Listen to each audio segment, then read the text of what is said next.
Amen. Purihin po ang Panginoon. Tunay, ang atin hong sinisikap, tuwing tayo may gawain, and also sa ating pang-araw-araw na buhay ay maluwalhati ang pangalan ng Panginoon. Muli ho, welcome. And this is the first part ng ating gawain, which is our Sunday School at ating pinag-aaralan ang serye. We are on the series of our study about the Ten Commandments. The Ten Commandments. And I hope tayo ay kumbinsido na itong paksaho na ito ay kailangan nating pag-aralan. At nagbigay tayo ng ilang mga kadahilanan ng ating pagsisimula. Una, dahil merong matinding pagiging ignorante ng maraming nagpapakilalang Kristiyano sa mga kautusan ng Panginoon. And isang resulta niyan ay yung grabing kasamaan sa buhay, hindi lamang ng mga tao sa labas, kung hindi maging sa loob ng mga nagpapakilalang Kristiyano. Parang baliwala na lang yung paggawa sa kanila ng kasalanan. Nagiging sports, nagiging entertainment. Minsan nakakapanood ako ng mga stand-up comedians at pag mayroong stand-up comedian na ang kanyang set ay walang pagmumura, laging doon sa comment section na napakadalang na lang ng komedyanteng hindi nagmumura. Akala ng mga tao ngayon, yung bagay na yun ay baliwala lang. And lahat ng yun ay nanggagaling, nag-uugat sa ating hindi pagkaalam sa mga kautusan ng Diyos at pagkakilala sa Diyos na nag-utos nito sa atin. So atin hong balikan ang ating pag-aaral ngayong umaga, pero bago yun, tayo muna ay manalangin. Let us pray. Panginoon naming Diyos, aming Ama sa langit, tunay, purihin ang iyong pangalan. Blessed be your name. At nakakamangha, O Diyos, wala sa amin ang karapat-dapat. Lahat kami ay nagkasala laban sa iyo. Kung kami ay binawian mo ng buhay kagabi, mananatili kang matuwid. Ngunit kami ay binigyan mo pa rin ng hininga. Kami ay gising pa rin at may lakas upang dumako sa bahay-sambahan mo, upang magpuri sa iyo. O Diyos, ito'y tunay na habag at biyaya mo lamang. Hindi kami karapat-dapat. Ang iyong umagang ito, O Diyos, sa araw na iyong tinakda para sa iyong sarili, tulungan mo nawa kami na maluwalhati ka namin. At sa pagkakataon na ito na mag-aaral kami ng iyong salita, bigyan mo kami, O Diyos, ng gabay, ng katalinuhan, ilayo mo sa amin ang kasinungalingan. Ikaw, O Diyos, ang naghayag sa iyong salita na kalooban mo ng iyong mga mananampalataya ay lumalim sa pagkakilala sa iyo. At darito, kagaya ng aming nakita, ang mga kautusan mo ay sumasalamin ka sa kung sino ka, O Diyos. Kaya nawa, O Diyos, bigyan mo kami ng pagkaunawa sa iyong mga kautusan. Nawa maging kagaya kami ng mga awit na nagsabing ang iyong mga kautusan ay matamis at kayamanan at isang bagay na napakahalaga para sa amin. At ito nawa, Panginoon, ang aming maging meditation all day long. At nawa, Panginoon, ikaw pong gumabay, mag-ingat sa amin hanggang sa aming gawain ng pagsamba pong mamaya, maging sa mga parating pa lamang, ikaw po nawa ang mag-ingat. At lahat ng ito, O Diyos, ay aming hinihiling sa iyo, sa ngalan ng aming Panginoong Hesukristo. Amen. So dumako tayo sa ating pagre-review, and as we have been always doing, we're reading the Ten Commandments as it is stated sa salita ho ng Panginoon. And mamaya, yung verse number 1, yung pinaka-introduction ay babalikan ho natin sapagkat makikita natin na may malaking katotohanan, may mahalagang katotohanan diyan ho sa verse 1 and 2. So basahin natin, and God spake all these words, saying, I am the Lord thy God, which have brought thee out of the land of Egypt, out of the house of bondage. What is commandment number 1? Medyo pinaiksi na lang ho natin, Thou shalt have no other gods before me. So ang lehitimong biblikal na Kristyanidad ay hindi naniniwala sa ibang Diyos. Walang ibang Diyos. Hindi marami ang Diyos. Hindi sa mga Chinese si Buddha o sa mga no. Meron lamang iisa at tunay na Diyos. Commandment number 2, thou shalt not make unto thee any graven image. Commandment number 3, thou shalt not take the name of the Lord thy God in vain. Commandment number 4, remember the Sabbath day to keep it holy. Commandment number 5, honor thy father and thy mother. Commandment number 6, thou shalt not kill, or better translated, thou shalt not commit murder. As we have been always clarifying, hindi lahat ng pagpatay ay masama. Bible mismo ang nagsabi, merong panahon ng pagpatay. Kagaya ng tanong ho ni Brother Totoy nung Sunday, tama ba nung Sunday? How about protection? Self-protection, self-defense. How about pagdating sa gera na merong nang nananakop sa ating bansa? So yes, even the Bible sanctions those. Nevertheless, yung murder, the unjust, ang murder ay yung unjust, hindi matuwid na pagkitil ng buhay, at as we have seen na nakaraan, and beyond that, ay pinagpabawal ng Panginoon. Number 8, thou shalt not steal, or huwag kang magnanakaw. Number 9, thou shalt not bear false witness, huwag kang sasaksi sa hindi totoo. Modernly, alam natin, thou shalt not lie. Huwag kang magsisinungaling. And then, commandment number 10, thou shalt not covet. Huwag mong iimbutin o huwag mong nanasaing maging sa iyo ang hindi dapat para sa iyo. Now, sinamarize ng ating Panginoong Jesus ang Decalogue. Pag sinabing Decalogue, Deca meaning 10, Log galing sa Logos, 10 words or 10 commands. Sinamarize ni Jesus ang Decalogue sa dalawa. And that is, thou shalt love the Lord thy God with all thine heart, with all thy soul, with all thy mind. That is commandment 1 to 4. And then thou shalt love thy neighbor as thyself. That is commandment 5 to 10. Okay? So, kung mahal natin ng Diyos talaga, hindi tayo sasamba sa ibang Diyos-Diyosan. Kung mahal natin ng Diyos talaga, hindi tayo gagawa ng anumang inanyuan at luyukuran sila. Kung mahal natin talaga ang Diyos, hindi natin gagamitin sa walang kabuluhan ng pangalan niya. Kung mahal natin yung ating kapwa, hindi natin sila papatayin, hindi natin sila pagdanakawan, hindi natin sila pagsisinungalingan. So again, pag binuod natin ang dalawang commandments na ito, sinamarize ng ating Panginoong Hesus sa dalawa, at yun ay pagmamahal sa Diyos at pagmamahal sa ating kapwa gaya ng sa ating sarili. Now, God gave His law for our good. Ito yung isang bagay na magandang matandaan natin. Ang demonyo, ang diablo, ang number 1 na gawain niya ay ipakita ang mga kautusan ng Diyos na hindi mabuti. Naalala niyo yung kay Eva at Adan? Ang sabi ng demonyo, di naman kayo mamamatay. Kaya kayo pinagbabawalan ni Lord kasi alam niya, pag kinain niyo yan, magbubuksan ng inyong mga mata. Pinagkakaitan kayo ng Diyos ng maganda. Yun ang daya ng kaaway. Yun ang daya ng kaaway. So anything na kukontra, tataliwa sa mga kautusan ng Diyos, you can be sure that it is not the voice or the word of God. So the commandments are not mere rigid killjoys, laws that God designed to make our lives burdensome and restricted, but are, at its very core, founded in love. Kaya ito binigay ng Diyos, hindi para layunin ng Diyos na gawin niyang miserable ang buhay natin. Ito ay binigay niya sa ating ikakabuti. Paborito ko nga halimbawa, yung aming anak na si Timmy ay lagi naming pinagbabawalan na lumapit sa saksakan. Gustong-gusto niya, Brother Toto, yung saksakan. Pagbabawalan ko siya. Gusto ko lang bang maging killjoy sa anak ko? Hindi, I don't want him to be killed. That's why. Alam si Brother Toto, alam na alam niya ang kuryente. Muli, pinagbawal ng Panginoon, hindi dahil gusto niyang palungkutin, pabigatin o pahirapin ang buhay natin, kundi ito'y binigay niya dahil mahal niya tayo. Now, isa pang katotohanan, nasa review pa rin ho tayo mga kapatid, isa pang katotohanan, the law is personal. Okay? Because the law of God is based on God Himself. Any attack on the law is an attack against God. Okay? Ang mga, as we have studied, ang mga kautusan ng Diyos ay sumasalamin kung sino ang Diyos. Okay? Yung sinabi niyang huwag kang magsisinungaling, it reflects that He is the God of truth. Siya ay Diyos ng katotohanan.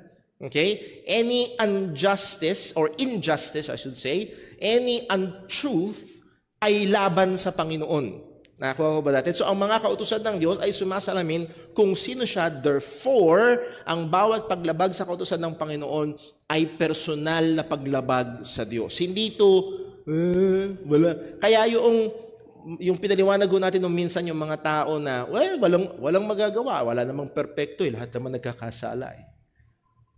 No, pag naunawaan talaga ng tao, ibig sabihin ng kasalanan ay paglabag sa kautusan. Na paglabag sa kautusan ay pagre-rebelde personal laban sa Diyos. As we have read from Psalm 51, sabi ni Haring David, naalala niyo nung nangalo niya siya?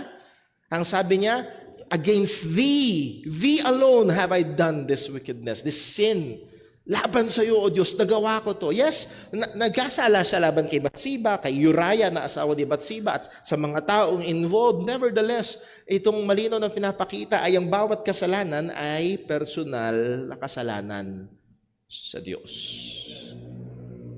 So let us be reminded na hindi ito baliwala. Yung pagsisinungaling, pandadaya, panluloko, panlalamang, pag-iisip ng kalaswaan at kung ano-ano pa, lahat ng ito ay personal na pag-atake laban sa Panginoon. And narito ang katotohanan, ang mga kautusan ng Diyos will never pass away. Hindi ito lilipas. One important truth that shows the timelessness of the Decalogue is that it is in effect even before God gave it to Moses. Bago ibinigay ng Diyos kay Moses sa 10 utos, ito ay in effect na, and we have seen examples of that. Isang magandang example ay si Cain at si Abel. Pinatay ni Cain si Abel. Well, wala pang 10 Commandments, wala pang thou shalt not kill. Hindi, in effect na yun. Okay, so even before the giving of the Decalogue, and even, kagaya nung kahit sabihin ng iba, well, wala na tayo sa Old Testament, sa New Testament na tayo, it is still not good to kill or to commit murder.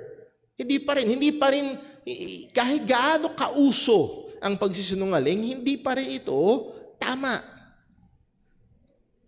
Now, isang mahalagang dapat nating bigyang pansin sapagkat pag binasa natin particularly ang Bagong Tipan, meron tayong mababasang mga talata na tila baga nagsasabi na ang mga kautusan ng Diyos ay lumipas na.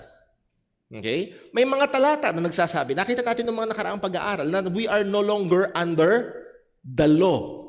Pero isang magandang sinabi ng theologian na si Ernest Risinger, it is of the utmost importance to discern the differences between the ceremonial law, which pertain to the worship of Israel and prefigured Christ, the civil or judicial laws, which detailed the duties to Israel as a nation having their roots in the moral law, particularly in the second table, and the moral law, by which the Creator governs the moral conduct of all creatures for all time. So dito meron 3 klaseng law.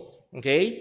The ceremonial law, ito yung patungkol sa pagsamba ng mga Hudyo nung lumang tipan, yung mga pag-aalay ng mga hayop at yung mga kasama nito. And then yung civil law, yun naman yung sa pang-araw-araw nilang pamumuhay, kung paano magdidil kapag merong nakapatay, pag merong na-aksidente, pag merong nanloko o kung ano man, merong mga civil law of the land, and then merong moral law, which is ito naman yung nag-govern sa lahat ng mga taong nilalang ng Panginoon sa lahat ng panahon. And as Ernest Risinger stated, it is very important na ma-discern natin yung pagkakaiba nito. Okay? Itong 3 klase ng mga kautusan na ito ay nasa Biblia at kailangan natin ma-discern ito para hindi natin ma-mishandle ang salita ng Diyos. Now, una, bigyan natin pansin na pag-aralan natin nakaraan, the civil law has expired.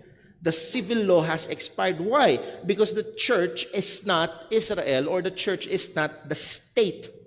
Pag binasa niyo ho ang ating Philippine Constitution, ano tawag dito? Merong part doon patungkol sa the separation of the church and state. Meron tayong law of the land. Okay? Hindi katulad sa Israel, merong ibinigay ang Diyos na law of the land na kailangan nilang ipatupad. So hindi at wala tayong ebidensya na yung mga civil law nung lumang tipan ay kailangan at dapat i-carry over ngayong panahon ng bagong tipan sa mga Kristiyano ngayon o sa ating bansa.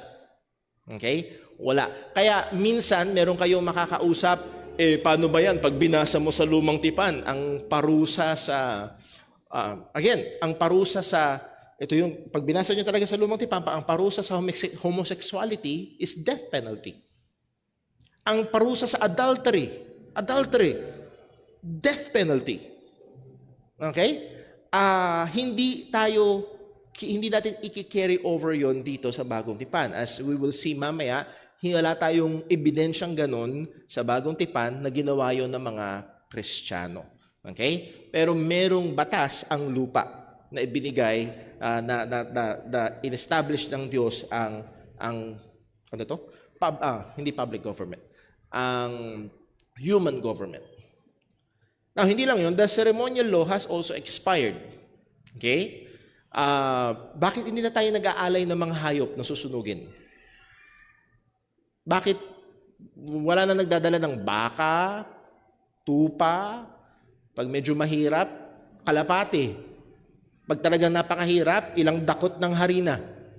Bakit wala? Well, because the Messiah has come.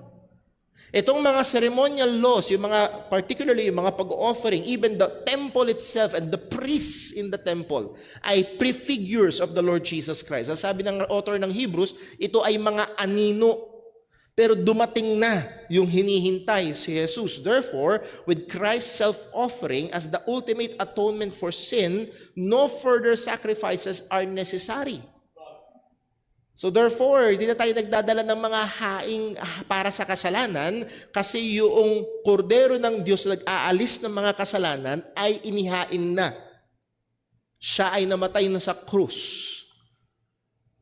At titingin tayo kay Kristo na namatay sa krus para sa kapatawaran ng ating mga kasalanan. Yun lamang ang pag-asa natin. So therefore, because the church is not the state, civil law has expired. Because the Messiah has come, the ceremonial law has expired. Now, anong nananatili? Yung moral law. The moral law finds its core expression in the Ten Commandments, which act as an enduring and just guideline for our relationships with God and with each other. Ito yung nag-endure. Ito yung hanggang ngayon. At nakita natin kung 2 weeks ago, kung kasama ko namin kayo sa pag-aaral, tignan natin isa-isa ang Ten Commandments at meron itong equivalent na mga utos o mga salita sa Bagong Tipan na inaasahan ang mga mananampalataya na ito ay gawin o sundin pa rin. Genuine disciples of Christ must love and obey the Decalogue or the Ten Commandments because it reflects the perfect character of the Lord Jesus Christ and reveals Him to us as we follow His steps. Again, we believe that the Lord Jesus Christ, ang Panginoong Jesus ay Diyos na nagkatawang tao. And the Ten Commandments is a reflection of God's character. Therefore, it is also a reflection of Christ's character. Ito ay reflection din ng karakter ni Kristo. At napaka-ironic kapag ang isang tao nagpapakilalang disipulo ni Kristo, pero ayaw ng 10 utos. E nabuhay si Jesus na sinusunod ang mga kautusan. So therefore, lalo na kung nagpapakilala tayong Kristiyano, we must give attention. We not just give attention, we must love the Ten Commandments. We must.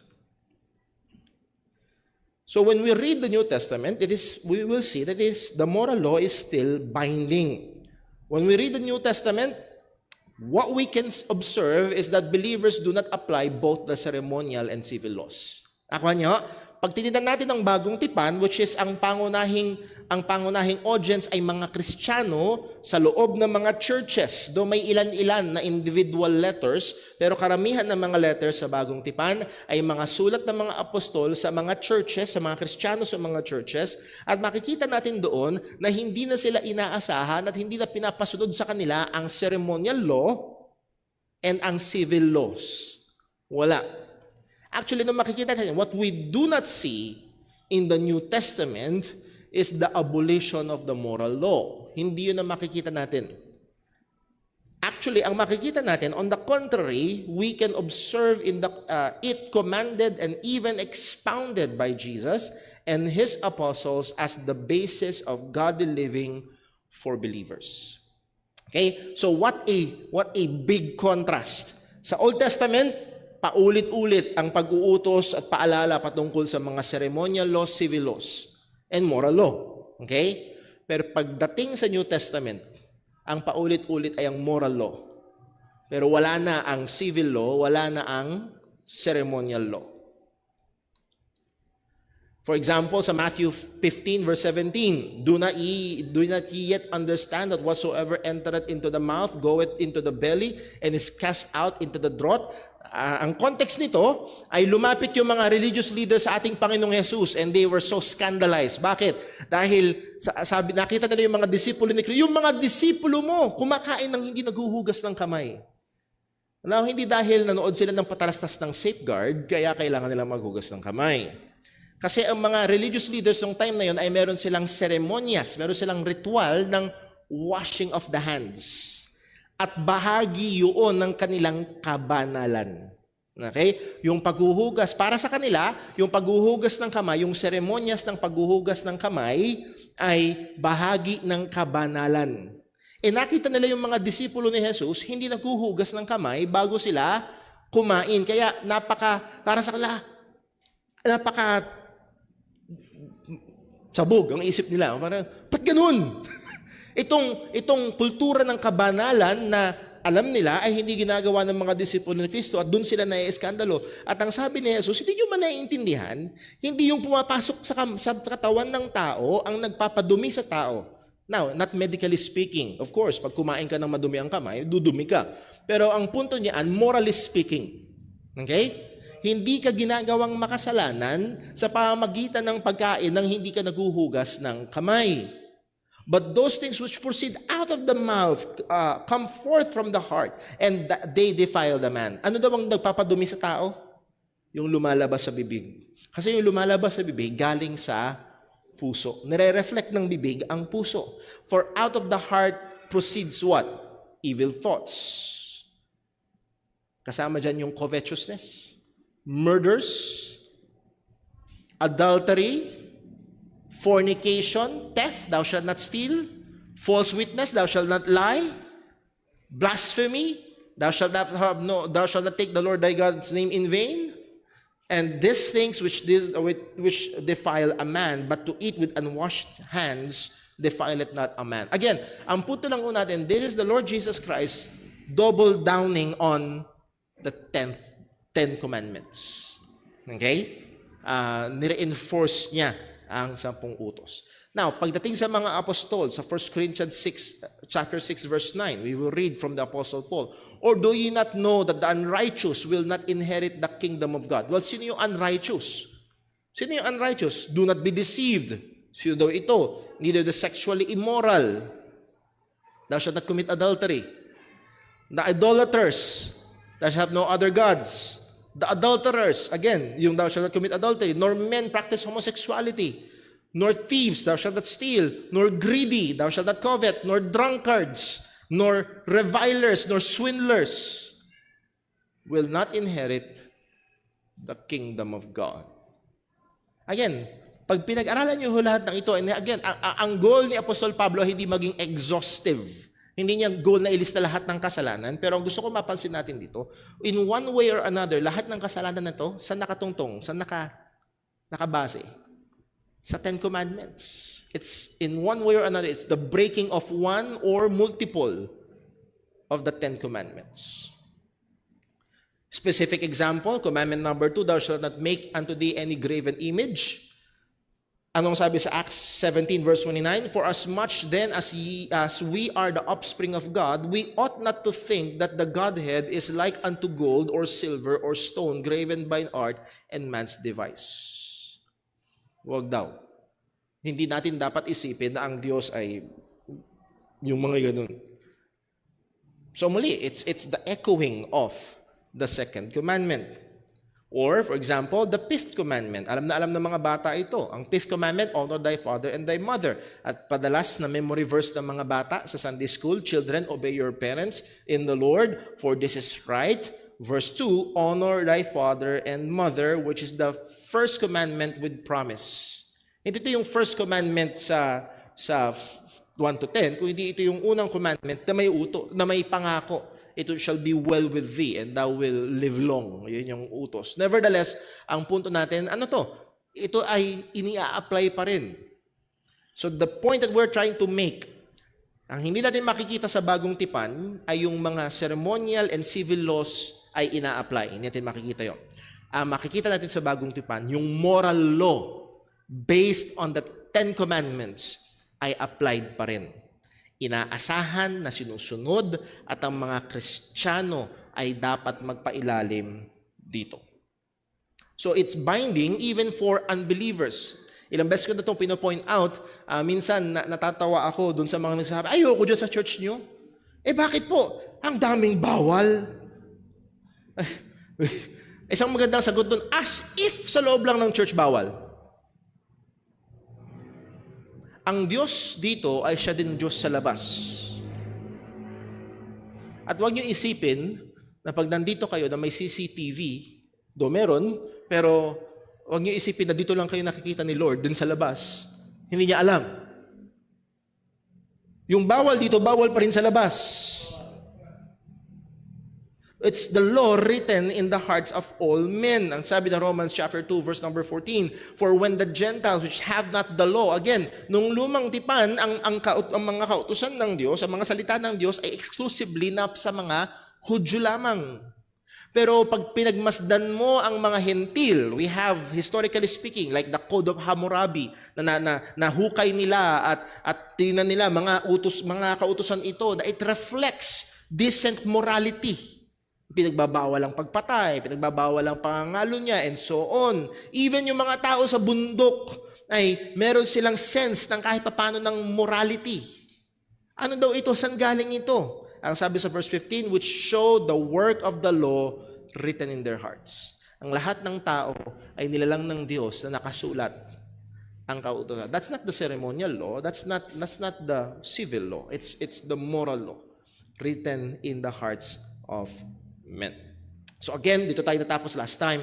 From this New Testament passages, it is evident that the law, the moral law, is still binding and is important for Christians and the culture around us today. Hindi lamang sa mga Kristiyano, kundi sa lahat ng tao. Ang mga kautusan ng Diyos ay mahalaga. It is still binding. At ang sabi ng salita ng Diyos, pag daw namatay ang tao, it is appointed unto men once to die, and after this the judgment. Pag ang tao ay namatay, haharap ang taong makasalanan sa harapan ng Diyos at hahatulan siya ng Panginoon. At ang sabi ng Biblia, bubuksan ng Diyos ang mga aklat at isa doon ay ang mga kautusan ng Diyos. At pagbabasihan, hindi ang kultura, hindi ang tingin natin na okay lang, kung hindi ang mga kautusan ng Diyos. Now, the proper use of the law. Napakahalaga ho ito. Kahit anong bagay, ang tamang gamit ay mahalaga. Okay? For example, pag nagluluto ka, ang tamang gamitin na panghalo ay sandok o kaya siyanse. Pag ginamit mo yung martilyo, pwede mong mahalo.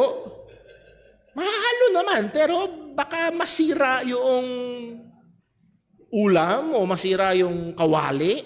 Lalo na kung non-stick ang gamit mo, maaaring magasgas yan. Hindi tama. Hindi yun yung tamang gamit. Now, kung ikaw ay walang martilyo, kailangan mo magbaon ng pako, nagawa natin siguro lahat ng bata tayo, kumuha tayo ng bato. Siguro na ibaon naman. Ewan ko kung naranasan nyo, pag pukpok mo, nabasag nabasag yung bato o dumaplis. Maaaring may magawa, pero it's not the right tool for the right job. It's the wrong use. At ganun din, pagdating sa kautusan, merong tamang gamit. At hindi para sa atin ang magdesisyon kung anong gamit nito. Ang tamang gamit nito ay ang magsasabi ng tamang gamit nito ay ang nagbigay nito. Walang iba kung hindi ang Diyos. Pag bumili kayo ng mga items, merong mga halimbawa, nakalagay for display purposes only. Nakalagay for external use only. Ibig sabihin, kapag panlinis ng sugat, for external use only. Pag nilagay mo yun, panlinis pala to, inumin ko na lang. Sabi ni Doc, mag-cleansing daw ako.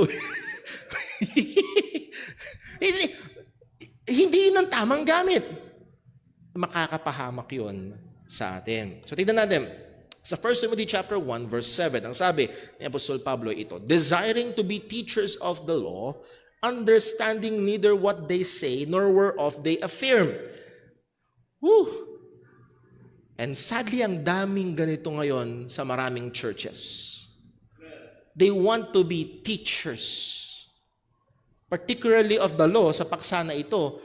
Nevertheless, ang daming gustong tumayo, atat na maging tagapagturo, pero hindi nila alam kung ano yung kanilang itinuturo o ano itong ina-affirm nila. And I've heard some nagsabing, ang kaligtasan ay sa pamagitan ng mabuting gawa. Naintindihan mo ba yung sinasabi mo? Kapag, mga kapatid, mga kaibigan, kapag ang pagpunta sa langit ay pabaitan, walang makakarating. Dahil walang matuwid, wala kahit isa. And sometimes people nagde-desire maging tagapagturo but they do not understand. Pagdating sa verse 8, but we know that the law is good. Okay? So therefore, kung merong kang kaisipan o merong kang narinig na tagapagturo that the law is bad, that's not good. Okay? Kapag meron kang narinig na tagapagturo na ang dating ay, ang kautusan ay masama, hindi yun tama. Because ang Biblia mismo nagsabi, we know that the law is good. Now, it is good if a man use it lawfully. Kung ang isang tao, particularly sa context nga ng mga talatang ito, isang tagapagturo ay itinuturo ito o ina-apply ito sa tamang paraan. Now, ang punto ay ito, ang implikasyon, kung merong tamang paraan, merong maling paraan. Okay? Now, hindi natin i-belabor na pag-aralan yung mga maling paraan. Ang pag-aaralan natin ay yung tamang paraan para kapag nakapakinig tayo ng kontra doon sa tamang paraan, alam natin, oy, mali yan. So, tingnan ho natin, ano ba itong mga ito? Truth, there is a lawful, that is legitimate, official, right use, and an unlawful, illegitimate, unofficial, and wrong use of the law of God. Ang punto, merong mali, merong tamang paraan ng pag-handle ng mga kautusan ng Diyos. We are not free to assume or create our own ideas about how to use God's law. Ang mga utos ng Diyos, ano yan parang hagdan yan. Parang hagdan yan, papunta sa langit. Malaya ba tayong mag-isip ng ganon? Ito ba ang tamang gamit ng kautusan? Pero warning, maraming tao, yun ang tingin sa 10 utos. 10 baitang na kailangan mong piliting sundin araw-araw para makarating at makapasok ka sa langit. So tignan natin, hindi tayo malaya, mga kapatid, mga kaibigan. Hindi tayo malayang i-revise ito, baguhin ito, at gamitin ito sa paraan na gusto natin. These are 10 commandments, not 10 suggestions. At merong mga tao, tinitingnan ito bilang suggestion lang sa kanilang mga buhay. The source of the law is divine rather than human. And it is only God who possesses the authority to give the proper use of the law according to His design. Ang pinanggalingan ng kautusan ay hindi ang tao, ang Diyos ang pinanggalingan. Therefore, He has the right. Okay? Balik tayo doon sa gamot for external use only. Pwede bang sabihin, sino ka Pfizer para sabihin sa akin for external use only? Gagamitin ko doon sa paraan na gusto ko.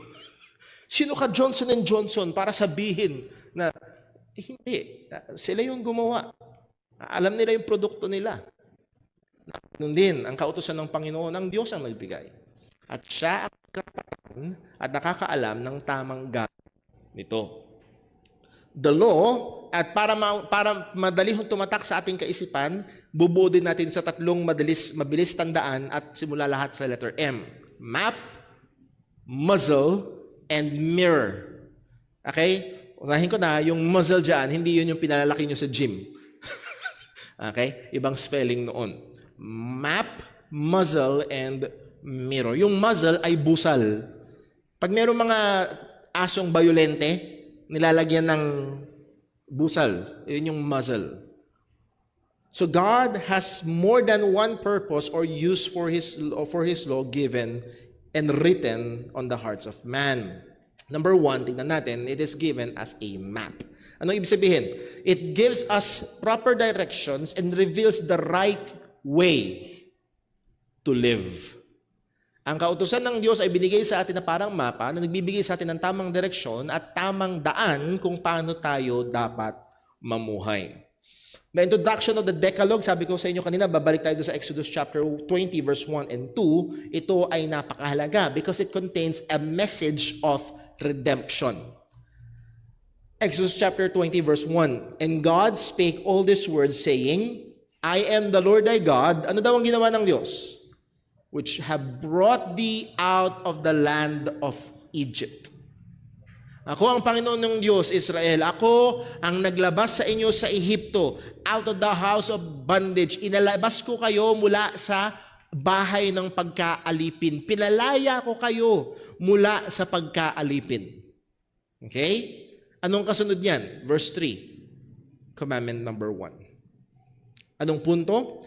Israel has been enslaved in Egypt for 430 years, and God sent Moses to liberate them from slavery. Okay? Sounds familiar? Parang may ano tawag dito? May shadow na sinusundan. Tayo ay pinanganak na alipin sa kasalanan at pinadala niya si Jesus para tayo ay palayain. God sent the 10 plagues, divided the Red Sea, drowned the Egyptian army, and sustained them in the wilderness with manna and water miraculously. Again, this is all God's doing. Mula Exodus chapter 1 hanggang chapter 19, pinadala ng Diyos ang 10 plagues para palabasin sila ni Pharaoh. At nung nahadol na sila sa Red Sea, hinati ng Diyos yung Red Sea. Nung hinahabol na sila ng Egyptian army, isinara ng Diyos. At doon sa wilderness, wala silang pwedeng pagtaniman. Anong ginawa ng Diyos? Nagbibigay sa kanila miraculously ng manna. At yung manna na yon ay isang uri ng tinapay na yung iba siguro gusto ganun na lang. Pag gising mo sa umaga, paglabas mo ng pintuan, ayun na yung pagkain nyo. Pupulutin mo na lang. Okay? Sinustentuhan sila ng Panginoon. God demanded that Pharaoh release Israel so that they may serve him and worship him. Yun yung palaging mensahe ni Moses kay Pharaoh. Let my people go. At hindi lang dun. That they may serve me or worship me. Para sumamba sila sa akin. Let my people go para sumamba sila sa akin. Sabi ni Phil Ryken, this law was for those who had already been redeemed. What a wonderful point. Itong 10 utos, binigay ng Diyos nung iniredeem na sila. Inilabas na sila ng Diyos sa Israel. At pagkalabas sa kanila ng Panginoon sa Israel, ibinigay ng Diyos sa kanila. God's people were released from their bondage to Pharaoh in order to serve the true and living God, not as captured slaves, but as liberated sons and daughters. It was just because God's people had been saved by grace that they were now free to live by the law of His covenant community. They had been redeemed. Therefore, they were not to have any other gods, make any idols, and so on. God did not set His people free so that they could do whatever they wanted, but so that they could live for Him. This was the whole point of Exodus. Pinalaya sila ng Diyos, hindi para, okay, malaya na kayo, punta kayo kung saan nyo gusto, gawin nyo yung gusto nyo. Hindi. Inilabas sila ng Diyos sa Ehipto, niredeem sila ng Panginoon with that stretched out arm, sabi ng Biblia, that they may serve me. That they may live for me.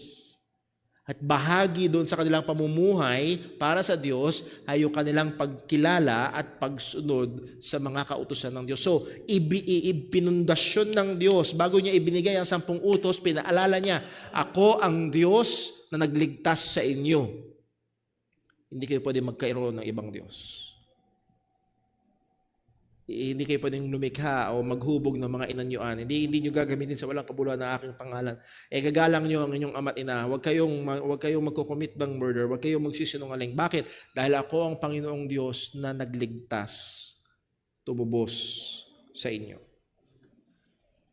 It is important for God's redeemed people to remember the relationship between God's grace and God's law. Again, God's grace is God's saving grace. Hindi karapat-dapat ang mga Hudyo. Sila'y pinili ng Diyos out of God's sheer grace. At sila iniligtas ng Diyos out of God's graciousness.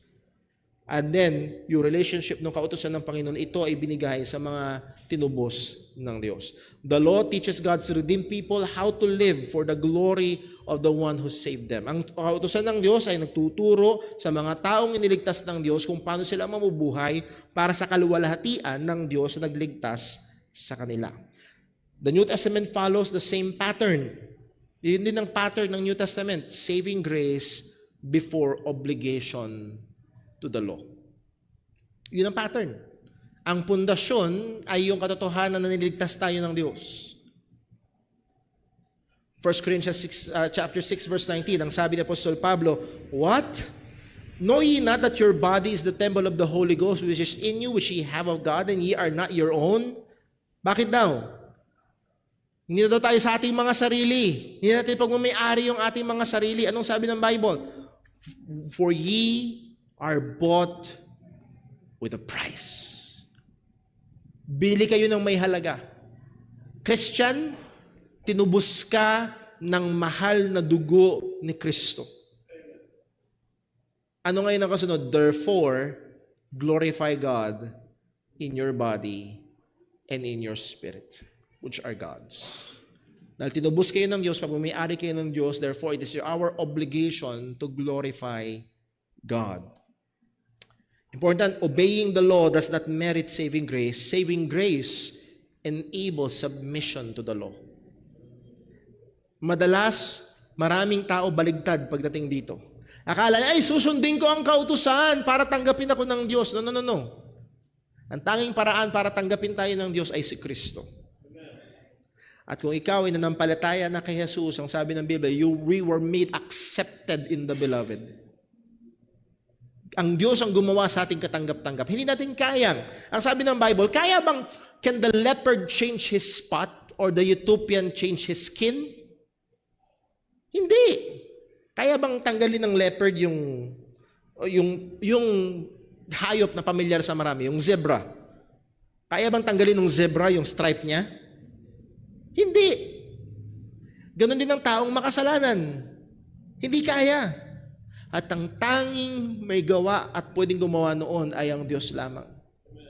At yun sa pamamagitan ni Kristo Jesus lamang, kordero ng Diyos na nag-aalis ng mga kasalanan. At kung sa biyaya ng Diyos, ikaw sumampalataya na sa ebanghelyo ng ating Panginoong Kristo, ang sabi ng salita ng Panginoon, hindi ka na mapapahamak, meron ka ng buhay na walang hanggan, and because of that saving grace, it enables us. Ito yung nagpapaging kaya sa atin na sumunod at magpailalim sa kautusan ng Diyos. Bakit? Because before salvation, ano tayo? Rebelde tayo. For the carnal mind is enmity against God, for it is not subject to the law of God, neither indeed can be, sabi ni Apostol Pablo. So muli, ang biyaya ng Diyos na nagliligtas ang nagpapaging able sa atin na sumunod sa kautusan. At pag binaligtad mo yan, na yung kautusan ang magliligtas sa atin, that is very dangerous at magdadala yun ng tao sa impyerno. Bakit? Dahil walang taong kayang sumunod sa mga kautusan ng Diyos. Wala. God's saving grace liberates and empowers us to obey God's commands in true love and submission. Again, pag binasa natin ang salita ng Panginoon, ito yung attitude. It's not just obeying because magagawa ko utos eh. Out of love and submission sa Diyos na nagligtas sa atin, sa Diyos na nahabag sa atin, sa Diyos na naging mabiyaya sa atin, na dahil mahal natin ang Diyos na nagligtas sa atin, susundin natin ang kanyang mga kautusan. Note, when future generations of Israel ask their parents why they should keep the law, they need to look back and see it in its proper context, and that is God's saving grace. Kaya ang ganda nitong sinabi na ito ng Panginoon sa mga Hudyo. Kapag yung mga susunod na henerasyon nagtanong, bakit ba natin kailangang sundin yan? Yung aming anak na si Timmy, 5 years old, isa sa mga, sa family devotion namin, isa sa mga naging devotion namin ay yung 10 Commandments. At lagi namin sinasabi sa kanya, Timmy, kailangan nating sundin ang mga kautusan ng Diyos. At kapag ang aming magaling na anak ay nagtanong, bakit? which is madalas nilang tanong. Ang sabi ng Panginoon, Deuteronomy chapter 6 verse 20, "And when thy son asketh thee in time to come, saying, What mean the testimonies and the statutes and the judgments which the Lord our God hath commanded you?" Anong ibig sabihin nito? Itong mga utos na to, ang daming mga utos. Ito, para saan yan? Ano yan? Bakit? Verse 21, "Then thou shalt say unto thy son, We were Pharaoh's bondmen in Egypt. And the Lord brought us out of Egypt with a mighty hand, and the Lord showed signs and wonders, great and sore, upon Egypt, upon Pharaoh, and upon all his household before our eyes. And he brought us out from thence, that he might bring us in to give us a land which he sware unto our fathers. And the Lord commanded us to do all these statutes, to fear the Lord our God, for our good always, that he might preserve us alive as it is at this day. And it shall be our righteousness if we observe to do all these commandments before the Lord our God, as he hath commanded us." San tinungtong? Yung sagot? History lesson, anak. Niligtas tayo ng Diyos. At ganoon din sa Kristiyano. Bakit ko ba kailangang sundin to? History lesson. Namatay si Jesus sa krus para tubusin tayo. At kung tunay kang mananampalataya niya, kailangan nating sundin. Kailangan tayo magpasakop sa kautusan ng Panginoon. So doon nakabase.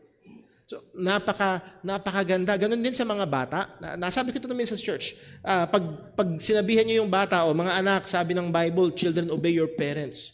Bakit, mami? Sana wag niyong sasabihin. Kasi ako ang matanda.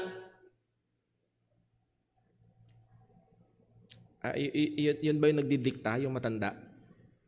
Yun ang basihan ng tama o mali?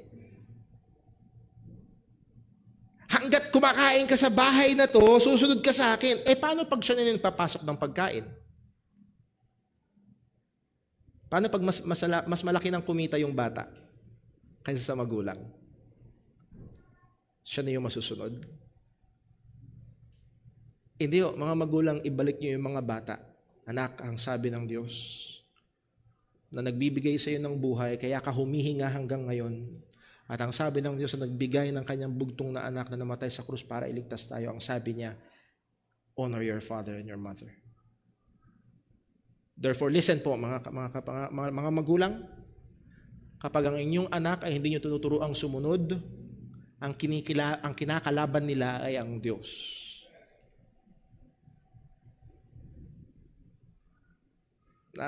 Balikan natin una. The law is personal. The law is personal. So muli, ibabalik natin ito. It's not you against me, anak. And yes, alam natin ibig sabihin nun, pero ang talagang nagbigay nito ay ang Diyos. Kailangan mong maunawaan, anak. Kailangan mong kilalanin ang Diyos. The same holds for us gospel believers.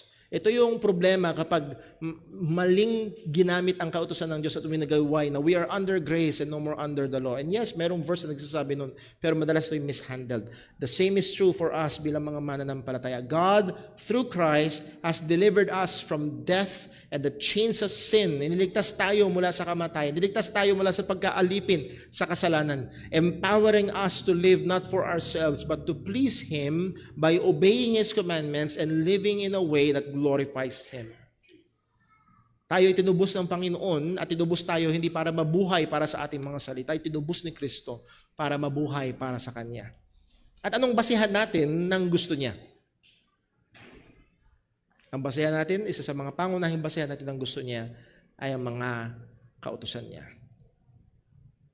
Titus chapter 2 verse 14, who gave Himself for us. Binigay ni Jesus yung kanyang sarili para sa atin, that He might redeem us from all iniquity. Para linisin niya tayo, para tubusin niya tayo mula sa lahat ng kasalanan. And what? And to purify unto Himself a peculiar people. Isa sa layunin ng Diyos ay hindi lang basta bigyan ka ng ticket papunta sa langit. Ang disenyo ng Diyos sa pagliligtas is to redeem unto Himself a peculiar people. Pag sinabing peculiar, namumukod tangi, kakaiba. Ano yung nagpapaging iba? Ano yung nagbubukod tangi sa mga tinubos ni Kristo? Zealous of good works. Zealous of good works. May kasigasigan, may pagpupursige sa paggawang mabuti. Saan nakabase yun? Nakabase yun sa mga kautusan ng Panginoon. Sabi ni Thomas Watson, the moral law is the copy of God's will, our spiritual directory.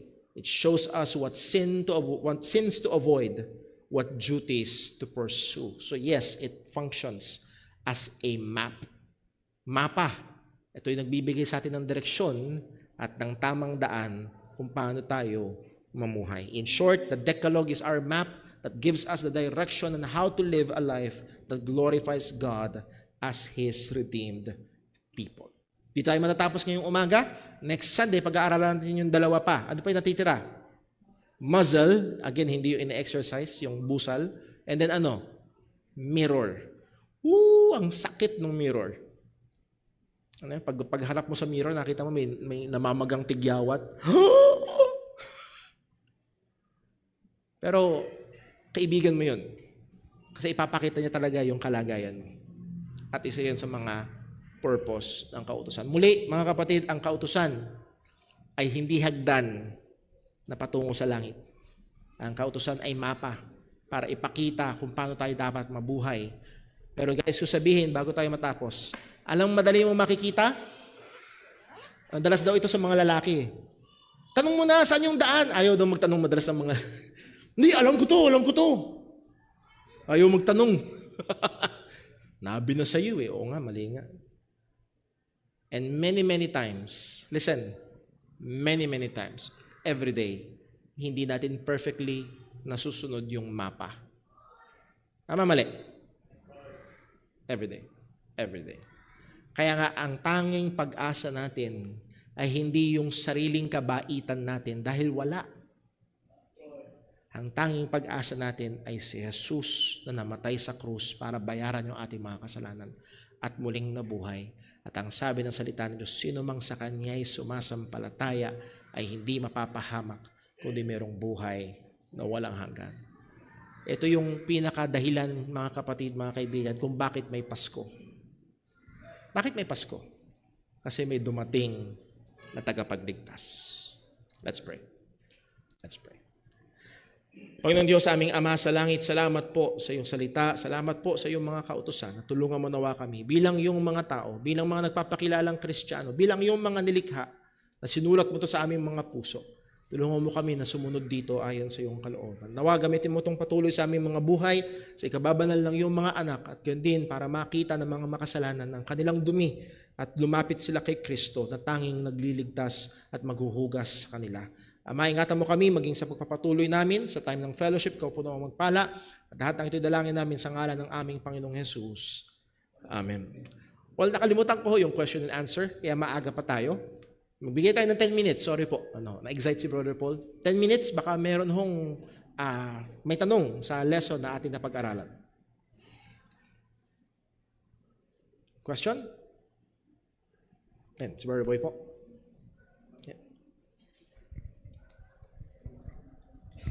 Hello. Nung sabihin ng Diyos kay Eva at kay Adan, huwag kakanin yung mansanas. Pero kinain nila yung mansanas. Yung prutas na pagkaalam na mabuti at masama. Bunga. Sabi, pag kinain, you will surely die.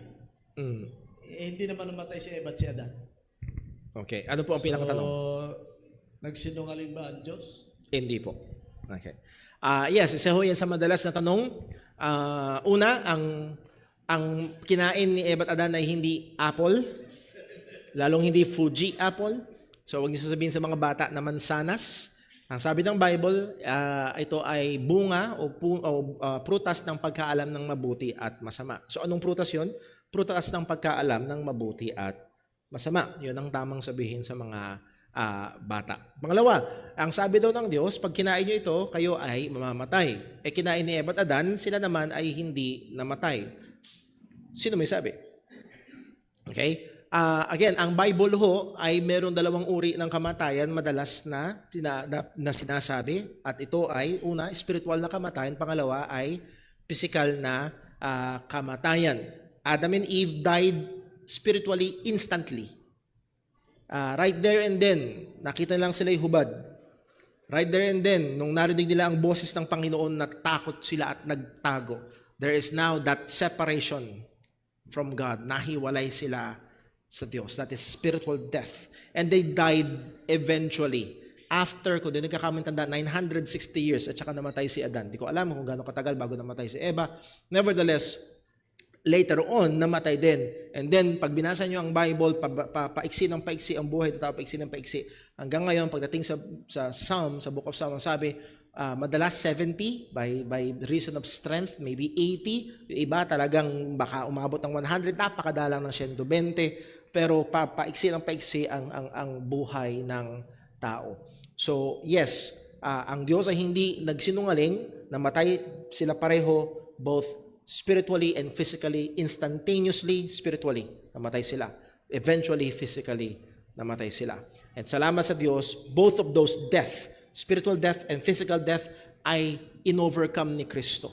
Kay Kristo lang ang solusyon. Tayo ay binibigyang buhay spiritual sa pamamagitan ni Kristo.